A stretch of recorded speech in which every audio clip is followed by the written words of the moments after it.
அனைவருக்கும் வணக்கம். நிலங்கள் பறிக்கப்பட்டு, கல்வி மறுக்கப்பட்டு, உழைப்பிற்கேற்ற ஊதியம் கிடைக்காமல் கூனிய உடலோடு வாழ்ந்த மக்களை அம்பேத்கரிய கருத்துக்கள் மூலம் தலைநிமர செய்தவர் அண்ணன் ஆம்ஸ்ட்ராங் அவர்கள். தான் எடுத்துக்கொண்ட பாதையில் கொள்கை நெறி தவறாது தொடர்ந்து பயணித்தவர். புத்த மதத்தை சமுதாயத்தில் ஒரு ஆயுதமாக பயன்படுத்தியவர். புத்த மதம் என்பது மதம் அல்ல, அது ஒரு எதிர்ப்பு அரசியல் என்று தெரிந்தவர். சமூக வலைதளங்களில் காண முடிகிறது, என்ன பெரிய ஆம்ஸ்ட்ராங், அவர் என்ன தியாகியா, ரவுடி தானே அவரு அப்படின்னு பேசுறாங்க. இதுக்கு சினிமால தான் ஒரு வசனம் இருக்கு, சிங்கத்தை பத்தி பன்னிகை கிட்ட கேட்டா என்னடா தெரியும் அப்படின்னு. ஆம்ஸ்ட்ராங் எங்களை படிக்க வைத்தவர், ஆம்ஸ்ட்ராங் எங்களை ஒருங்கிணைத்தவர், ஆம்ஸ்ட்ராங் எங்களை அரசியல் படுத்தியவர். இதுதான் பொது புத்தி சிந்தனை என்பது. ஒரு உயர்ந்த வகுப்பை சேர்ந்த ஒருவன் ஒரு பிரச்சனையை தீர்த்து வைத்தால் அவனை நாட்டாமை என்று கொண்டாடுவது, கையெடுத்து கும்பிடுவது. இதுவே ஒடுக்கப்பட்ட சமூகத்தில் ஒருவன் ஒரு பிரச்சனையை தீர்த்து வைத்தால் அவனை ரவுடி, கட்ட பஞ்சாயத்து என்று பிராண்ட் செய்வது.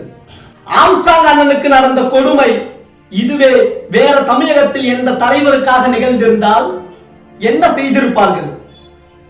சாலை மறியல் செய்திருப்பார்கள், மரத்தை வெட்டி ரோட்டில் போட்டிருப்பார்கள், பேருந்துகளை கொளுத்திருப்பார்கள், மக்களை துன்புறுத்தியிருப்பார்கள். ஆனால் நாங்கள் அம்பேத்கரின் பிள்ளைகள், ஒருபோதும் நாங்கள் அவ்வாறு செய்ய மாட்டோம். எங்கள் தலைவர்களும் எங்களை அவ்வாறு வழி நடத்த மாட்டார்கள். இன்னொன்னு சொல்றாங்க, ஆம்ஸ்ட்ராங் தான் எங்களுக்கு யாருன்னு தெரியாது, அவர் பேரை கூட நாங்க கேள்விப்பட்டதில்ல. ராசா, உங்க ஊர்ல கடல் இல்ல, நீ கடலை பார்க்கல அப்படின்னா கடலே இல்லைன்னு இல்ல.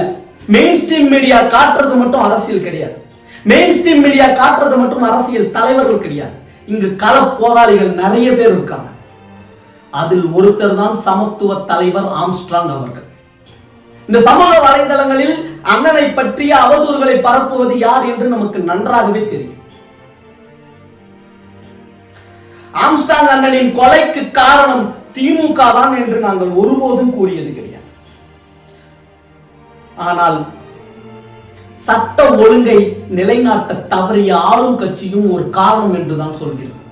10 ஆண்டுகளுக்கு பிறகு திமுக இன்று ஆட்சி அமைப்பதற்கு காரணம் தலித்துக்களின் கணிசமான ஓட்டுக்கள் என்பதை தமிழக முதல்வர் அவர்கள் மறந்துவிடக் கூடாது.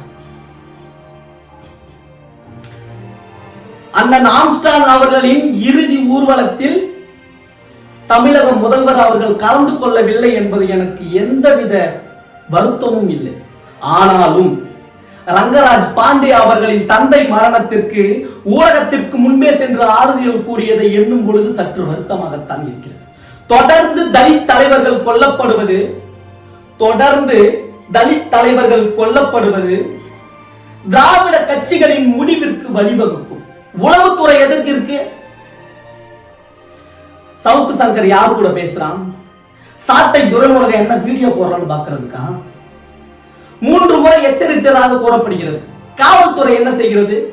கை கட்டி வேடிக்கை பார்க்கிறதா? சமூக நீதி அரசே உண்மையான குற்றவாளிகளை கண்டுபிடித்து குறைஞ்சபட்ச சமூக நீதியாவது நிலைநாட்டுங்க. அடுத்தது வருவோம், ஆம்ஸ்ட்ராங்க கொண்டுட்டா